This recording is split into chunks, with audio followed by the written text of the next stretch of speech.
You're listening to Conversations Along the Way, part of the Stoic Mom Project. At the SMP, we embrace the Stoic principle of the obstacle is the way, or that we can take the hardest things in our lives and use them as a way to learn and grow into the best versions of ourselves.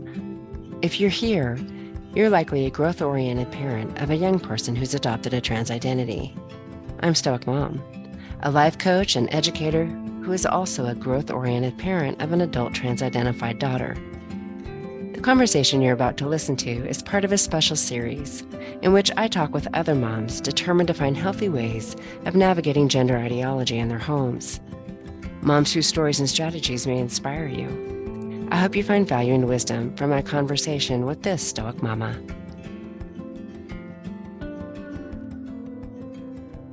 I liked your piece today on slaying dragons. I thought that was Oh. really, really good. I had just a few minutes to grab it this morning. So that, that one part that you wrote, what if nobody is to blame? I actually wrote that down, you know? What if nobody's to blame? Mm-hmm.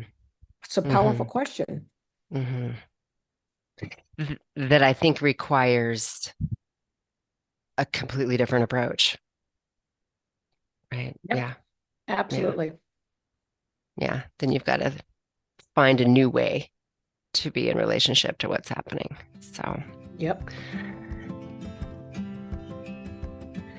um, and then I also just wanted to ask about your comfort level talking about your other difficult experiences.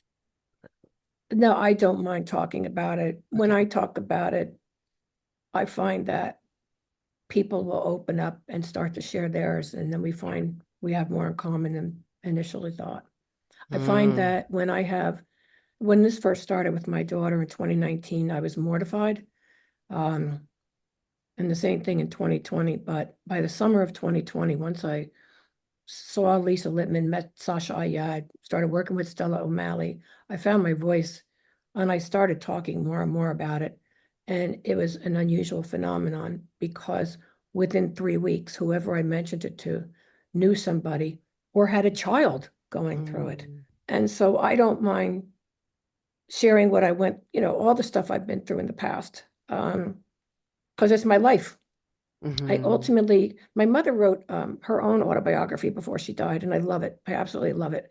And mm. I'm going to be doing that myself just to sort of Oh, put the, you know, yeah. so almost like a time capsule. Yes. Here's what life was like. Because my mother here's what the garbage truck looked like. It was a horse and buggy. It's like, that's really interesting. Anyhow, Oh, yes, I think that is beautiful, a beautiful tradition and I just think that adds value and richness, and we need more of that. We need more of that wisdom handed down. We need to value what our wise elders went through, and capture that. I think that contributes to that sense of belonging, hmm, that our children, I think, in today's world struggle to feel, that we've become disconnected. And as a really, culture, we devalue yeah, that wisdom. that's for sure. Hmm. Yes. Yeah, I mean, we don't talk about it here, but as between my husband and me, he is definitely stoic. He has Mm, just, and I have learned to just unplug from the noise. yeah. There's so much minutia out there in the culture wars, and because it was getting to him, he's like, what do you, there's nothing you can do about it. So, his view almost from the beginning of this was that if she if the child goes down this path ultimately, that's her life decision. I have to live my life. That's her life, and she's going to have to deal with it just as we are dealing with our own lives. And I'm not Hmm. going to let that define me or drag me down. Hmm. And then I Hmm. realized, well, the kids are going to be out of the house one day, and all that's left is you and me. So we have to keep working on this. So, but I Hmm. find I'm disconnecting more and more from the craziness. It's hard though, especially after the Olympics with the boxing. Um, Hmm. that was a real tough one. Not sure I did it well, but um, every day when I walk, I try to find how can I feel better about everything that's going on? Where can I make a difference? And where can I make myself feel better? How can I find my inner peace? And how can I send my higher consciousness to my child, just to convey to her how much I love her and how much we all love her and want the best for her. I'm trying to focus on that, if that makes Mm-hmm. any sense. Mm-hmm. Mm-hmm. Mm. That makes perfect sense. And that's uh, what you just said, I think, is probably what propelled you, right, to fill out that form when I put out that Mm, call, yeah, that's right. because you have found something that's working for you that helps you to remain healthy in the world instead of letting this consume you, right? Which I think is what so many moms are experiencing, Oh, that yes, I the know. pain of this just knocks them down. It's devastating. Hmm. Yeah. So, you know, I suspect I'm going to keep a lot of this pre-conversation. I hope that's okay because you've said Okay, already lots of really powerful things sure, sure. that I think will make an impact. But I do want to get you introduced to the audience. I'm with Dee Schumacher today, who was the first to respond to my recent call for those that I'm calling stoic mamas. but but essentially those moms who have found healthy ways to navigate this circumstance. And I'm specifically looking for moms of currently trans-identified kids. I think there are lots of conversations out there with moms who have found a way to or whose children have desisted, and that I think there's a certain clinging to that for so many parents, they want to see that happen in their family. And that focus on desistance can really put them on a roller coaster, of vigilance where their emotional state is dependent on what what signs they're seeing that day, and whether their child is seems to be leaning toward desistance or leaning away from it, and that's the roller coaster they're riding, you Right. know, and I don't know that that's healthy for the parent or the child. I think that is a lifestyle that is going to create sickness. It's unhealthy. And so I know that you are involved in quite a few organizations. And I didn't know, did you want to go ahead and share that with the audience?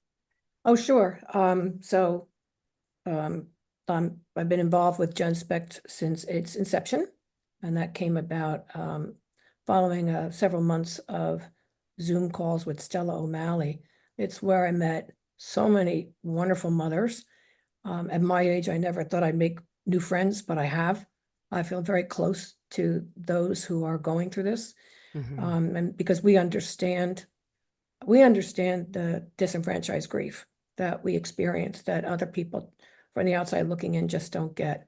I'm also working with Our Duty, helping to onboard parents and provide them with resources and connections, and also peripherally work with parents of ROGD kids. Our Duty is international. We're in 32 countries. Parents of ROGD kids is United States based. Hmm. And that has no activist side to it. It is where parents can meet and know that they don't have to out themselves so that they don't lose their jobs. They can meet personally, for coffee or lunch or even on Zoom calls. I've done that. And then most recently, I am working with Themis Resource Fund, which provides funding for detransitioner lawsuits. Okay. That's wow, you're deeply involved, it sounds like, I think in so. Yeah. yes, yes. And thank you for all the work that you're doing with families. And no thanks needed. This is a calling, I think. Yeah. you've been talking about 2019, that this is when that's the year this started for you. And I don't know if you know that that's pretty much when it started for my family too, was the year Oh, 2019. So we've been in really? this about the same amount of time. Yes. Well, ours started in Pride Month, which is Did a it? trigger for me every year. Okay. Okay. Yeah. I mean, we had there was some talk of it in 2018, but that wasn't top of mind. We had some other things going on, and so this didn't really emerge Hmm. and be kind of out in the open in the family Right. until 2019. And Mm. so, yeah, that's when Wow. I did my deep dive. So, Mm. yeah. And Well, and the waters were kind of shallow back then. yes, they were. Yes, they were. And it's been such a journey since. Hmm. We talked about the tendency that moms have to dive in and get their PhD. Um, and I explained how I have found that for so many parents, that deep connection can put them on that roller coaster that we were just talking about. And Yes. so here at the S&P, we do have a little bit of a different focus, that I think is unique from what I can tell, and that is, to really focus on where we have agency in our Hmm. lives,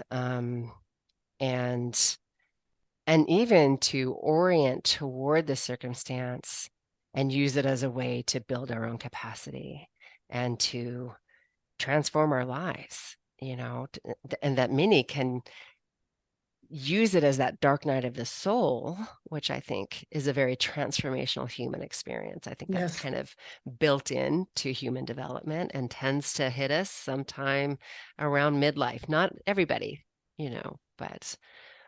but sometime around midlife. And so how do we use this to expand our capacity for difficult things? And one of the things that really struck me about yours and my communication as we were getting this scheduled is you are no stranger to difficult circumstances. That this, prior to this, you had certainly had your share. And so, I would invite you to tell us a little bit of your story if you don't mind. Sure. So, Yeah.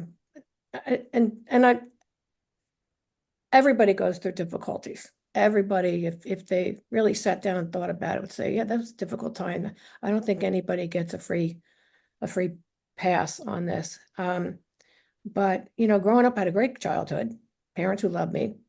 Um, but I got hit by a car when I was 7, Mm, and nearly died. I was given last rites.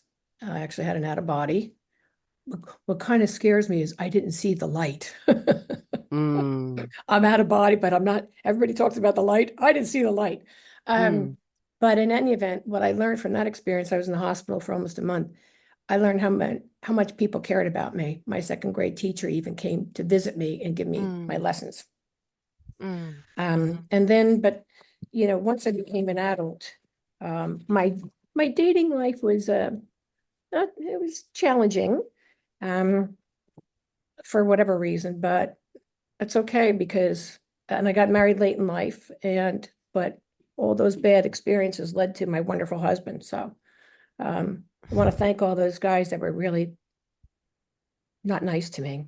Anyhow, but in getting married late in life, of course, I sacrificed my fertility. So we did in vitro fertilization, mm, and we did 3 rounds of that. Well, it turns out that my body was very allergic to Lupron, which is actually a puberty blocker. mhm, And mhm, I forget why they use it, but you inject yourself with that. And the first round, turns out it put me into menopause. And all those little eggs, all 30 something of them, just when never grew, couldn't be fertilized. So the doctors realized, okay, you have this issue. And so they put me on what they call a micro flare the second time. And the eggs were great. They fertilized 4 of them and they just didn't stick. And then the third time, I think the doctors screwed up because it put me back into menopause, but this time it gave me a heart condition. And a heart rhythm. I would wake up in the middle of the night, my heart would be pounding, and I felt as though I was running a race. But later on, it became tachycardic. And so I had these episodes where it would just, and so for years I went to, well, the first cardiologist I went to right after the third one, it's a woman. And I looked up Lupron in the physician desk's reference, and it said that there were some heart issues as associated as side effects. So she told me there was no question in her mind that the Lupron had caused it. And she said, do you want to keep doing this to yourself? I said, no. Mm. So then we decided to turn to adoption. But over the years, so I'm going to say from 1997, 98 until 2016, I went from one cardiologist to another, and they said there was nothing wrong with me. No, 2006, I'm sorry. Well, it turns out I handled a lawsuit. I'm an attorney, and I had to defend a lawsuit filed by the family of a woman who died after drinking water from a fast food restaurant. It was poured from a pitcher into her cup before we had those standalone soda towers. And she died. It turns out the water was used to clean the ice cream machine. So it was chlorinated. It's like pool water. And she died of a heart attack. So I had to hire an expert cardiologist to provide an opinion about what really happened to this woman. And he was so knowledgeable about women's health issues. And I called him afterwards and I thanked him. And I said, you get women's issues. Would you mind taking me on as a patient? I just had this heart issue. And he did a full workup. And it turns out, yes, I had this heart issue, but what's worse is I had an aortic aneurysm. And you don't know you have it. It's just a rare genetic defect. But when it blows, if it's not caught in time, you have a 1% chance of survival. So we had to monitor it over the years until 2016, when cardiologist up at Duke said, you don't have 6 months. You better get in here within 4 months. So we had that done. I am incredibly lucky and blessed because I didn't know I had it. And I wouldn't be sitting here talking to you if I hadn't gone through the IVF and then handled that lawsuit. You see what I'm saying? There's just this confluence of events that presented challenges, and yet here I am today, and I'm on medication because of the Lupron. That's for the rest of my life. That's what that hormone did to me. And yet my aorta has been repaired, and that was pretty invasive surgery. But I'm fine. I had the best in the country, I think. My sister died suddenly in 2010. She had been battling breast cancer. She also had a brain aneurysm that they had taken care of, but they couldn't put her on the radiation until the brain swelling went down. And by then she was so far gone, and they depleted her of estrogen to try to keep her alive, but she died in her sleep. But it was sudden and it was devastating. And I found a psychologist who gently guided me through my grief. And I felt tremendous compassion for my parents because she was the baby of the family. I don't think parents should ever lose a child. That was pretty hard to watch. And then my parents started getting older and I guess careless, letting strangers in the house who ended up robbing them. And my dad was still practicing law. I made him stop when he was 91. I had to close his law practice. They lived in a very unsafe situation in a house built in the 1800s with three stories. And they both had dementia, and it was just, and nobody lived in the state where they lived. So there was nobody to take care of them. So my siblings and I had to get together and hatch a plan to move them from the north to the south. And in the meantime, I'm still practicing law full time at the time. And I just started losing my productivity. And ultimately I had to walk away from that career because it was just untenable. But financially we're okay. My husband and I are doing okay. I'm grateful, that we've had good productive careers and that we're able to, exist based upon what we've been able to save over the years. But the best things about not having my own children is that I have these two beautiful daughters that we adopted Mm-hmm. from China. And the oldest was placed in my arms at the age of 13 months. Absolutely beautiful, breathtakingly beautiful child. And at 13 months, though, she couldn't cry and she couldn't Mm, crawl and she couldn't hold a bottle.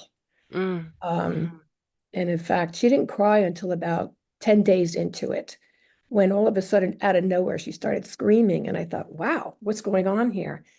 It didn't dawn on me till later that she didn't cry because what was the point of crying in the orphanage? Nobody's going to come to you anyway. right. So when she Yes. was screaming in this park, I, I realized she was hungry. And Mm. and thereafter she cried. And when I brought her home and had her examined by a world-renowned orphan doctor in New York City, she diagnosed her as a failure to thrive and said, "You got to her just in time. She wouldn't have lived another month." Oh boy. Oh And wow. then her toddler years were filled with night terrors. And then she had Uh-huh. some vivid flashbacks. She wasn't even 4 years old.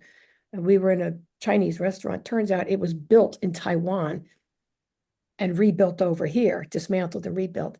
So, and when we walked in, she said, "Mama, we're back in China." And I thought, wow, she was 13 months when she left China, but she said that. And while we were in the restaurant, my husband was off in the restroom, and all of a sudden she started zoning out, staring across the room, and she started shaking and crying. And I said, "What's wrong?" She said, "That's where they put the beds for the new babies. That's where they put the Mm, beds, Mama." And for 3 months, she wouldn't sleep in her room. She was mm, terrified. Oh, I'm sorry. When I mm. first brought her home, I took her to a Chinese restaurant. She wouldn't let an Asian come near her. The Interesting. only one in the restaurant was an Asian with blonde hair. Huh. So she got over that eventually, but we were just, I had hours and hours of pre-adoption training, read the books, Yeah. attended the Yeah. classes, and nothing prepares you. If Yeah. anybody's anticipating adoption, I would recommend a book called The Primal Wound. I didn't read it till 3 years Okay. ago, but it makes a lot of sense. Yeah. Um, but she's a smart kid, gentle, kind, compassionate. Started having some issues in middle school with relationships. She wasn't getting along with people, and she was saying that she was bullied, but we look into it and that wasn't happening. So she was constantly being victimized. And we've come to find out she's got a serious personality disorder. Mm-hmm. It's borderline, and Mm-hmm. we're fortunate that it's being cared for, and we got to it just in time. So I think if she continues on this course of treatment, I think she's going to be okay. I think everything else will resolve itself. But and then our youngest we adopted in 2010. So there's a 5.5 year difference, and that wasn't by choice. China decided to slow down and keep the healthy baby girls because Mm-hmm. they realized their sociological experiment wasn't really working. Mm-hmm. They had a Mm-hmm. glut of men and not Mm-hmm. enough women. Mm-hmm. So we took ourselves off the healthy baby track and adopted a child that's special needs. She was born with hepatitis B. And the most amazing thing is that with absolutely no medical intervention, the virus is completely dormant.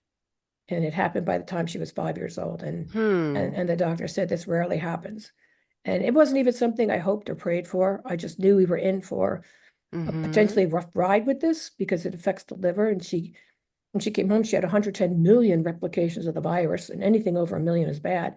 And it's by 4 years old, it was down to 3,000 something. And by 5 years old, it was gone. It was just Huh. dormant. Now, could it come Huh. back? Possibly. By then, they've already developed medications that show Uh-huh. signs of curing. So I feel confident that we're in a good place with that. But my husband, when he got that news from the doctor, he said, "Well, even the virus is afraid of her because she's quite a force, this little kid." So, so yeah, but what I've been able to do with my daughter's situation started in 2019, right under my nose. You I know, couldn't put my before, finger on it. Hmm? can I interrupt you for just a minute before we Sure. kind of get into that? I just want to point out, as you tell your story, listening to you talk about one heartache after another, honestly, these near-death experiences that you've had with such gratitude. You know, the you already, it sounds like, have a very stoic orientation. You know, the obstacle is the way, is what they often say, Mm, you know, and that's what right. I've heard you as you describe the one difficulty after another is also describing the gift of each of those difficulties, you know, and I do think that's an orientation. And I'm curious about that. Has that been your way? You know, where did you learn that? Do you No, know? it hasn't been my way. I've just been Mm, get through it and move on. Just get through it. Just get through it. How are you going to get through it? And uh-huh. it wasn't until it really has come to the forefront in the past year. Okay.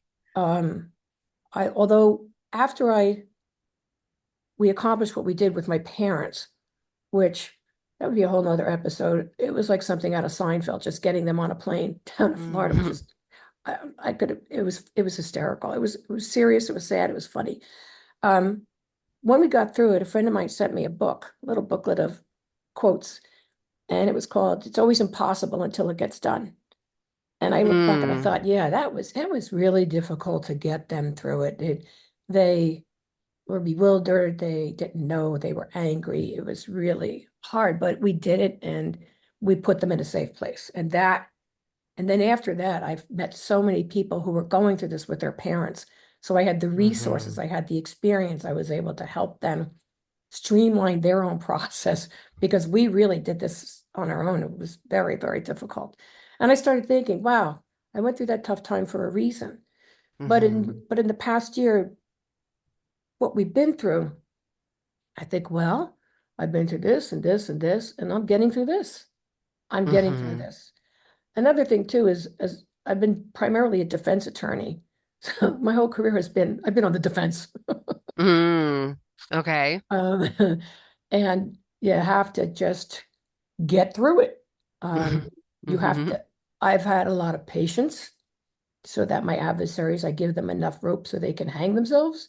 Um, but so I think I'm wired to get through it. To get through it. Yes. Yeah. Yes. Yes. But in recent years, I've looked at it even more closely as these have been gifts. These have Yeah. been gifts to me. And what you do with those gifts, at the end of the Yes. day is really important.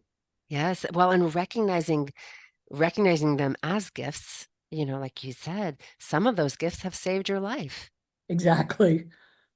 You know, what Yes. seemed like a tragedy ended up saving your life down the road. Right. And two other things that happened I forgot to mention. I drove over, well, I was born with the cord wrapped around my neck 3 times. Mm, My mother gave birth in a hospital during a blizzard and they had no heat, and she still loved me. I drove over the Miamis Bridge 2 hours before it collapsed. wow. And I was supposed to be in the World Trade Center on 9/11 taking a deposition. Mm, My husband's employer made us move a vacation around. We were actually attending Mass at Fatima, Our Lady of Fatima in Portugal on 9/11 mm. when the planes hit. So I I don't know how many lives I've got, but that was Yeah. really 9/11 was a big one. That was Hmm. um that made me really think, how did I dodge that one? And what is your conclusion? How do you make sense of that? Um, I have a deep faith Hmm. that I, and I also there's a purpose. We have a purpose here. Yeah. Sometimes we don't know what that purpose is Yeah. until we've achieved it. Yeah. And in 10 years, if I'm still here, I I may figure out what my purpose was. Was my purpose to be a mom to these two beautiful girls? Mm, Was my purpose to be a wife to my husband? Was my purpose to be here in this space, this ideology, and working through it and hmm. trying to do what we can to keep our children from harming themselves, you know? Mm, And a hmm. life can be multi-purposed. Yes. And but no, I didn't always think that way. I just feel I've always felt like I've had a guardian angel. I always felt like I Mm, did, because I've done some stupid things in my youth as well. But I have a deep abiding faith that I'm fulfilling some kind of purpose, and that the yeah. good Lord, has my back.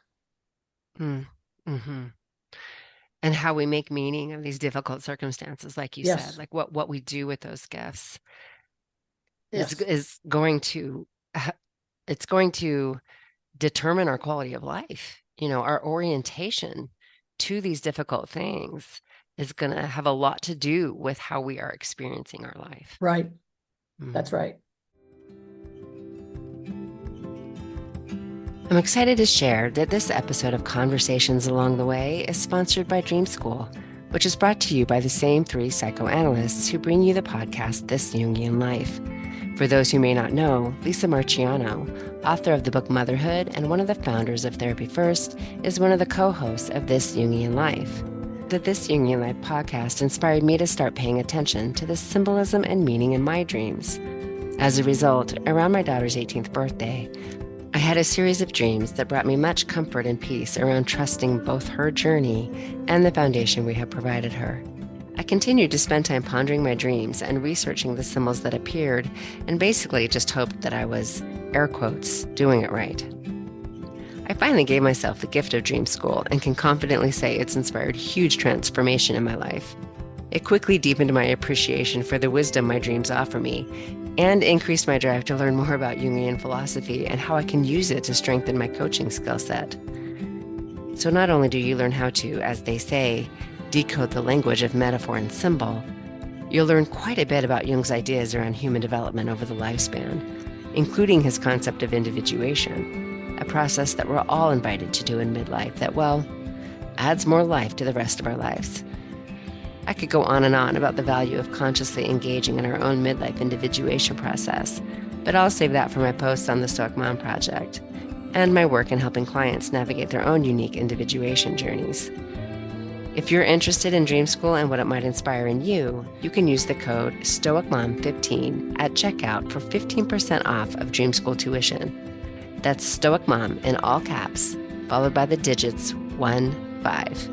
And now back to the conversation. And, Mm-hmm. we have a second child. We have an obligation to that child as well.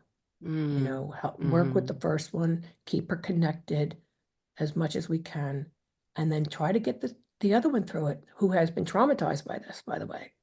But very vocal about it. And, doesn't like it. This is the kid that would scream, "The emperor is naked," without a doubt. And but she loves her So she could sister. see it. But she's been embarrassed by it. She's been disturbed by it.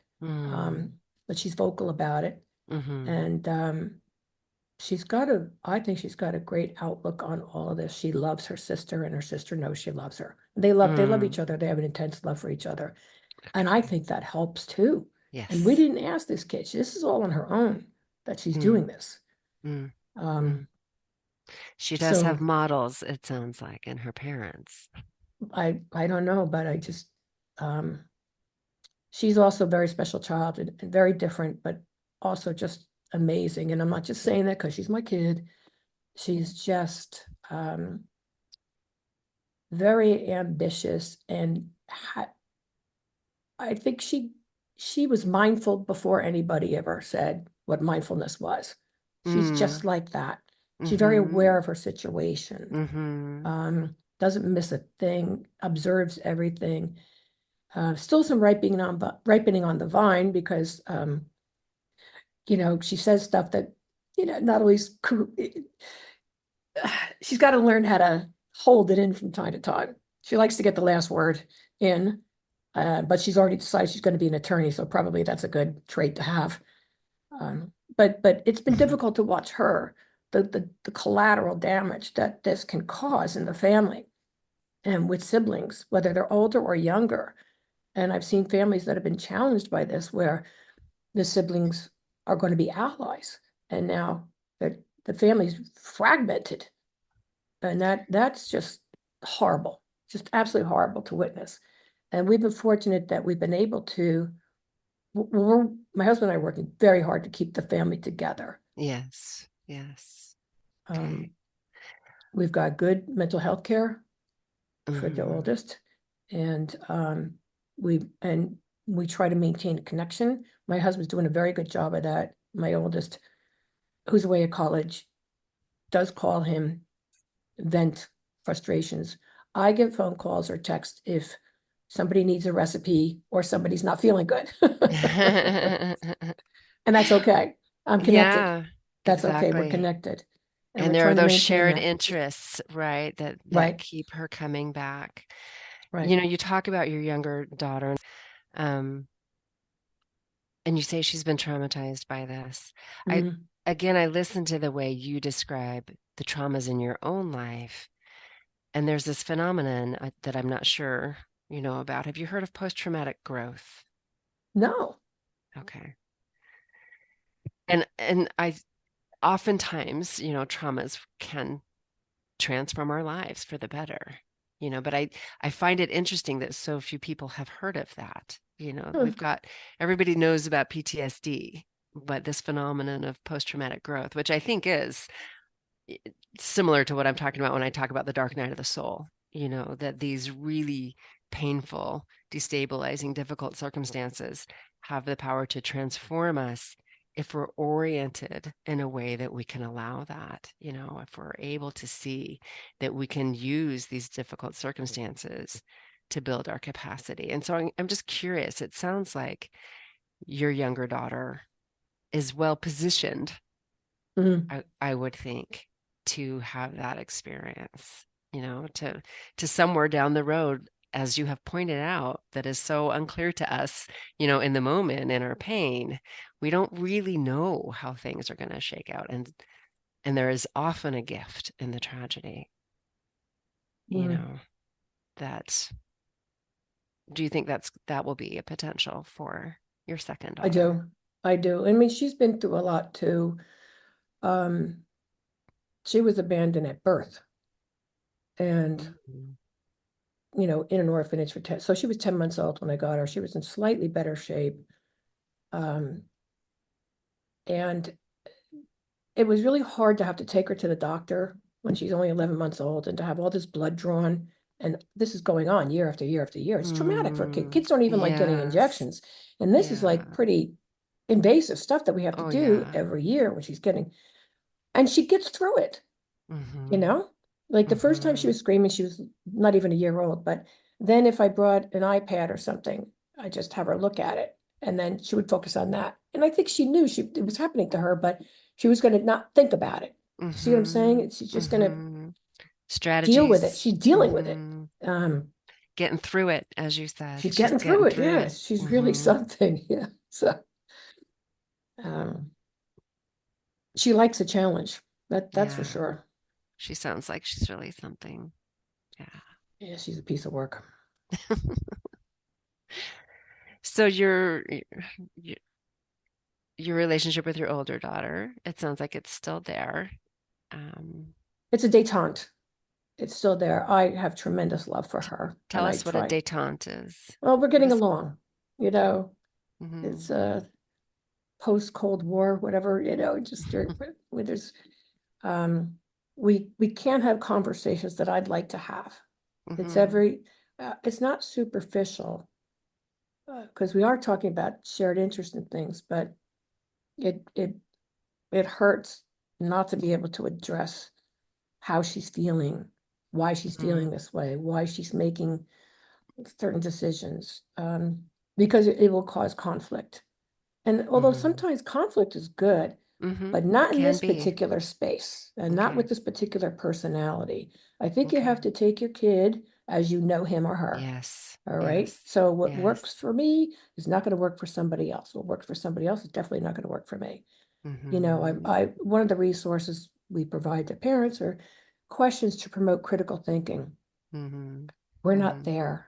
We're just not there. Yeah. And so and it trial and error. I mean, in the very beginning, when this sort of emerged, we tried to have conversation. It was just blow up. And there was a lot of unhappiness and tears. And again, that was affecting the younger one who was only 9 at the time.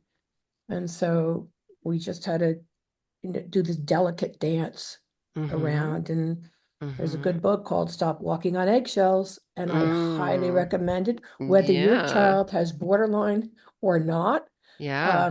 It teaches you a different way to frame your conversations and how you speak. Mm-hmm. Very difficult for me. I'm a little more direct than many, and but it made me think about how I'm trying to look at what I'm saying through her lens, and Yes. it's a challenge, but it's working. Yes, yes. I love what you say that conflict can be good because that's absolutely true. If we know how to navigate it, we can use it to increase connection and intimacy. Yes, yes. So it seems like you've got quite a toolbox that has supported you. Well, I do a lot of research. I've got a curiosity. I want to know more. I want to make Mm-hmm. sure I know is there anything else I need to know? Right. Mm-hmm. Mm-hmm. I'm looking for, I mean, I even consulted a cult expert a couple of years ago Mm-hmm. because I Mm-hmm. thought if we have to I've had one bring, on the podcast actually. We had Patrick Ryan on. oh Mm-hmm. yeah, and because I thought that would be the nuclear option, right? Mm-hmm. Right. I'm trying to plan, and Mm-hmm. I realize there's a lot out of my control, but I want to have those tools ready, whether I use Mm-hmm. them or not. We buy toolboxes. We don't always use every tool in the box, That's but it's right. there if we need it, right? Well, you mentioned trial and error too, which I also love. I think parents can be really hesitant about that experimentation, making everything so high stakes, that if I say one wrong thing, Mm, I'm going to push her, she's going to estrange herself and I think it's so helpful to trust in the connections, that they can tolerate some experimentation and that conflict and relationship repair are amazing tools, mm, and that we need to have a little trust, I think, in the bonds that we've created in our children's early lives. yeah. Yeah. You also mentioned that as a result of this, you think that your faith has strengthened. And I'd love to ask you a bit about your faith and how that has supported you. Um, because of the challenges that I've gotten through, I believe I can get through this regardless of the outcome. And I can do that because I know I've done everything I could possibly do to get through this. And there's a lot out of my control.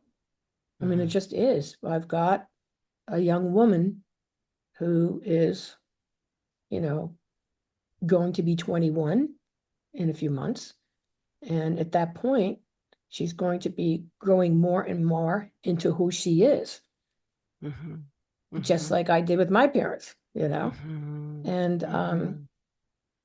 so I'm grateful for getting through all these challenges, and I'll get through this regardless of the outcome, and know that I'm confident in my love for her Yeah, and my love for my family, and that's it.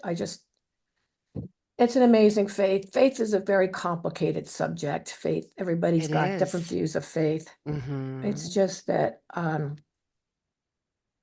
the alternative would not make me happy. I'm happier when I have Hmm. faith, if that makes sense. Oh, I think it makes perfect sense.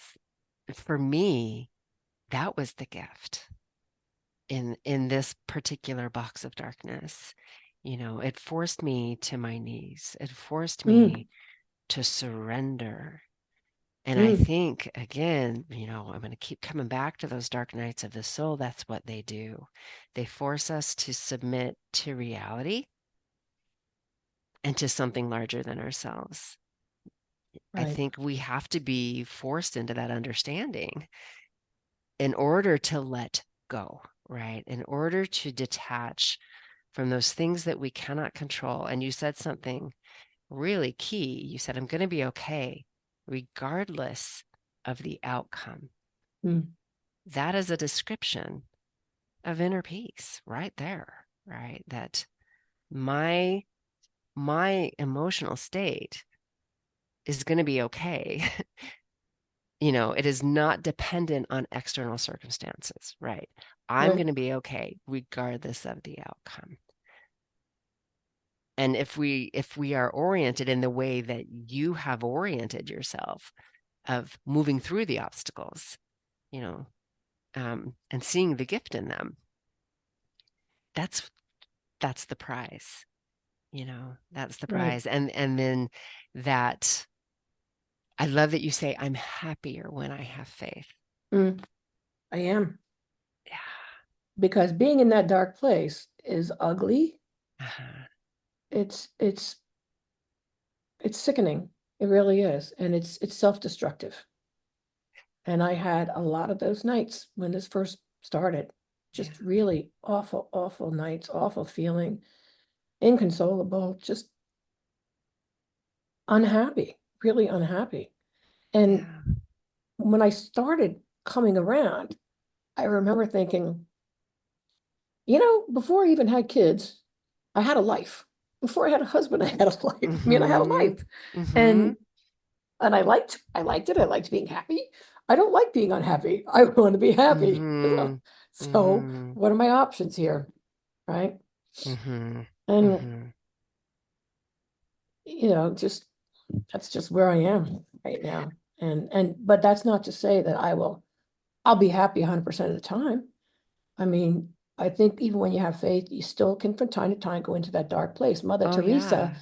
wrote a really good book about that, how she felt, at one point she felt so close to God, and then she felt like he was nowhere. And she Yeah. just she was in a dark place too. This woman who Yes. accomplished so many things. Um, so it could still have my moments, and that's okay. It could happen. Okay, I'll get through it. I just keep saying to myself, I've done it before. I could do it again, you know? Well, and it allows us to stop clinging to the things we have no control over. Right. It allows us to, and I'm gathering that you have faith in a religious faith in God. Is that right? Yeah. Yes. And I would say mine's a little different. I would qualify it now as spiritual, but I had to find faith in something. And I think Mm-hmm.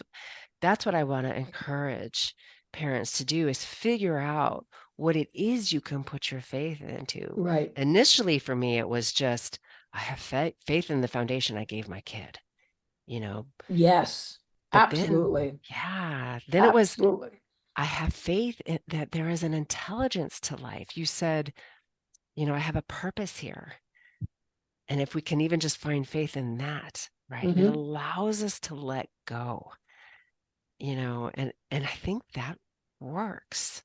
Yeah. When you say I'm happier with faith, I think it's because it works to free ourselves of that roller coaster, right? That Right. attachment that has such an impact on our emotional state. Well, it became an obsession to the Mhm. point where the nightmares were graphic of what Yes. what I projected she would be doing to her body. I'd wake Yeah. up and just um and I started journaling quite a bit. I Hmm. haven't as much lately, I think because I've been so busy in all the stuff that I've been doing. Hmm. But I'm on my third journal, Hmm. and so I poured out a lot in those early pages, and I think that helped me as well start to understand. And I haven't read them in quite some time. Someday I'm going to sit down and look back at the beginning and compare it to what I'm writing. What I see in my Yes. recent entries is more optimism. Yes. Um, Grateful for the tiny little improvements that we see in the relationship. Yes. Baby steps. Yes. This is Well, and going I to want take a while. to, yes, for sure. And I've noticed also in your telling of your story, the thread of gratitude through it all, Hmm. you know, that you have a lens of gratitude that I think also, along with faith, it just works if you can develop.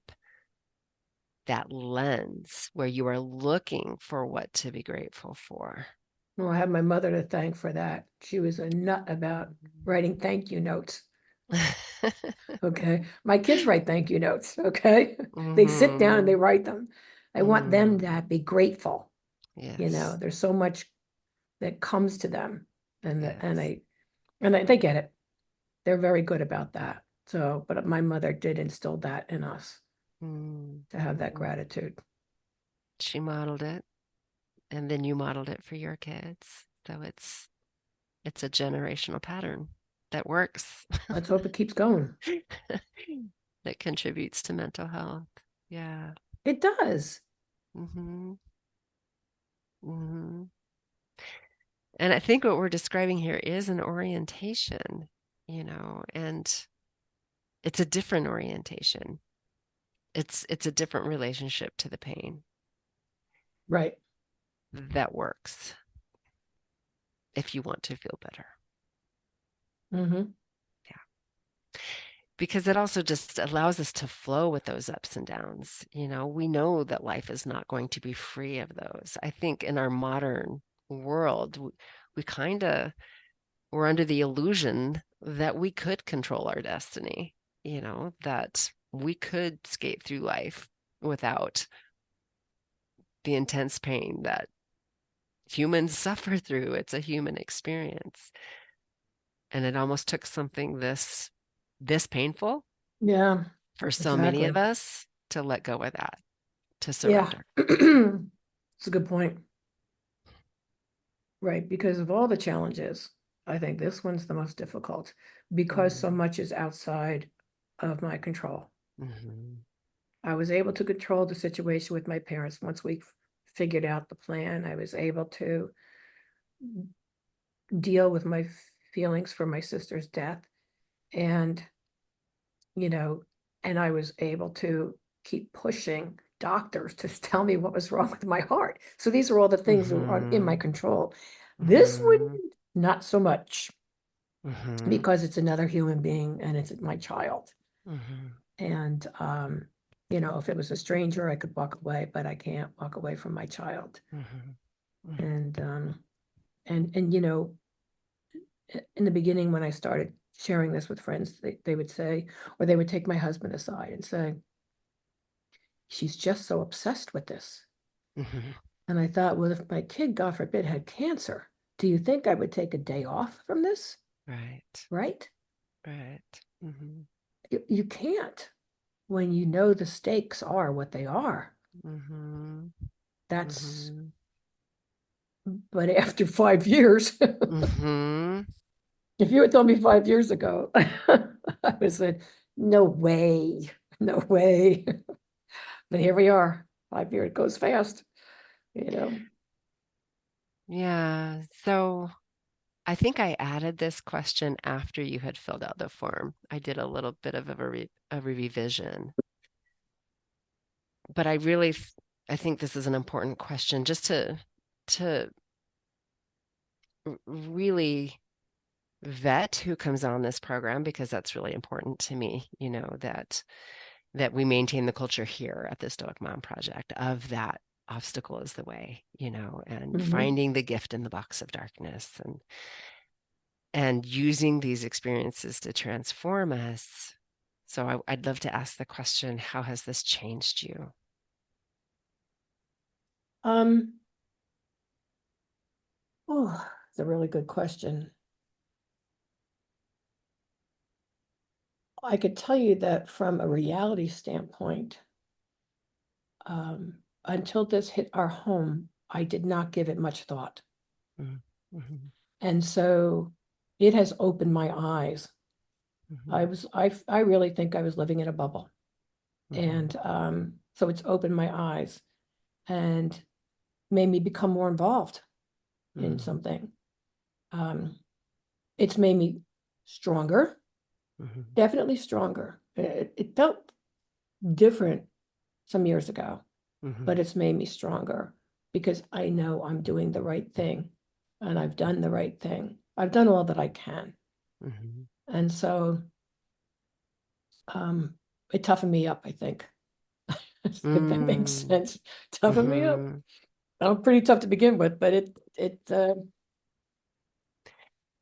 and it made me also made me more vigilant in terms of my second child, Mm. to make sure that, and I don't think she's going to be susceptible, but first of all, from a technology standpoint, I didn't know what parental controls were.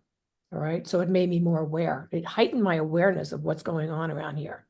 It educated me in a way I never thought Mhm. I'd be educated. I Mhm. was sort of a live and let live when it came to this stuff.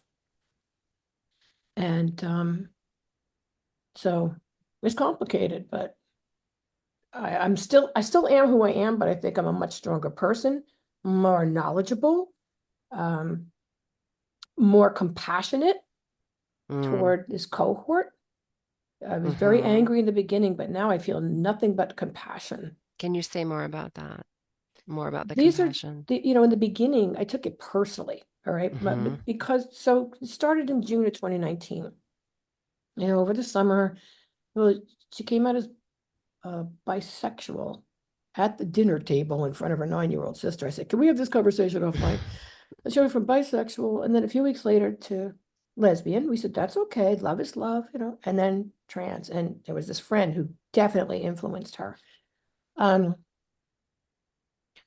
but her behavior, once loving and connected, became contentious and contemptuous, Mhm. and lying to me, just flat out lying to me, Mhm. and sneaky. And I started taking it personally, and I Mm. wasn't handling it well. Mhm. Um, I took it more as an attack on me. Mhm. And it took a while for me to understand that she is emotionally distressed. There's a Mhm. lot going on in that beautiful body and that beautiful head.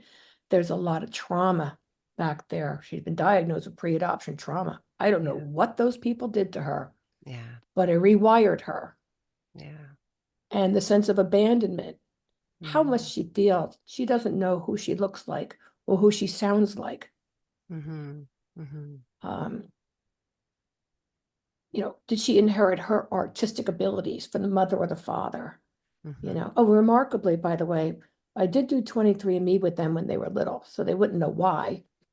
But my daughters are related to each other, and Oh, that almost wow. never happens. They're distant cousins. Huh. And one of my daughter's crib mates, my oldest, is my youngest third cousin. And we have a third cousin in the next state over from the same area of China as my youngest. Hmm. And then one of my friends who adopted her oldest daughter is my youngest cousin. So many So it's synchronicities really in your life. fascinating. It's Yes. fascinating. And Mhm. that has helped my oldest. She likes that connection. Yeah. But still, the Yeah. youngest, when I told them, "Hey, you guys have cousins on 23andMe." And I said to my youngest, "Would you like to meet your cousins?" "Mom, I have cousins. I have plenty of cousins. I don't need any more cousins." So, but my oldest in 2020 told me that she wanted to go back to China because she wanted to see where she was found. And the Mm. Netflix documentary of the same name came out a month later. And it was about Chinese girls going back to China to try to see where they were found and Wow. could they find their parents. And there were Chinese parents over there looking for their daughters. My daughter, my oldest, when she was 8 years old, we were on vacation. She said, "I need to talk to you about things." Okay, so we went outside on the beach and she said, "I know you love me. I know Daddy loves me. And I love you too. But there's a piece of my heart missing and I need to know who I Mm. am." Mm. And I was reading a book by Scott Simon, In Praise of Adoption, and he alternates chapters on people who are adopted and parents of adopted. And the next chapter was on Steve Inskeep from NPR Radio, who was adopted. Mm. And the day after my daughter said that to me, his chapter said, he said, "I always felt there was a piece of my heart missing." Mm. So it took a while for me to develop that compassion when I started putting everything together. Who is this child? What is her background? Where does she come from? But it's not Mhm. just her, it's her friends, right? Mhm. There's Mhm. something going on Mhm. that distresses them, that drives them to deny that they don't know who they are for. And we could social media, whatever. There are forces out there that fomented this distress, as far as I'm concerned. But it really came to a head when I hacked into her phone in January 2020. I downloaded 300 screenshots of the most disturbing communications between her and this other girl. It was just so bad. It was pornography. It was foul language. She cultivated this impression among her friends' mothers that she lived in an abusive home. I confirmed it with one of the mothers who actually said to me, now I know she doesn't live in an abusive home. And then I had to worry, is CPS going to show up on my doorstep? These mothers won't even talk to me. I go to church with one of them. They won't even talk to me. It's so clear in their minds that I'm an abusive mother because she made stuff up about me. And I saw what she made up about. It was crazy what she was saying. So I took it personally. And it took me a long time. Once we started getting her the mental health that she needed, and I started understanding. And so that's important to have that compassion. Yes. Because they're hurting. They're Yeah. hurting so terribly. And as a Yeah. mother, you want them not to hurt anymore. Yeah. And you're helpless. But if you can get the right team, you can help. You mentioned compassion for this cohort. And I do just want to highlight that this seems to be pain of this generation. Like this whole generation is hurting. There's a suffering happening that I do see as a wake-up call. And I do think it goes far beyond the ideology to speaking to just where we are and the changes that this is demanding, that we really need to look at how we're doing things and what and seeing it as that, that we got to get through it, right? We got to get through it in a way that supports that mental health, that this is a response to something, and that's what we need to make sense of. And so that compassion becomes so very important to drive that seeking of understanding, so that whatever solutions we put in place go to the core, they go to the root of the pain. I think absolutely. I think so. I thought about the iPhone. Abigail Shrier said the advent of the iPhone, right? And now these kids have incredible capabilities. One of the things that these devices do is give you news 24/7. I think back to that age, I never read the newspaper. I know. If I listened to the radio, it's because I wanted to listen to the music. Yep. We didn't listen to talk radio.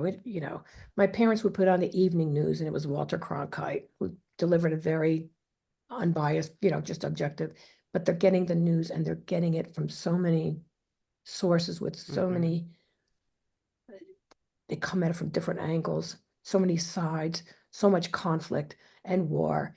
And Yes. this is a lot for these you're in the formative years. This is a Yes. lot for these brains to take in. This is inflicting trauma upon them because they may as well be in the war because they're watching the war. The war is right there in this device.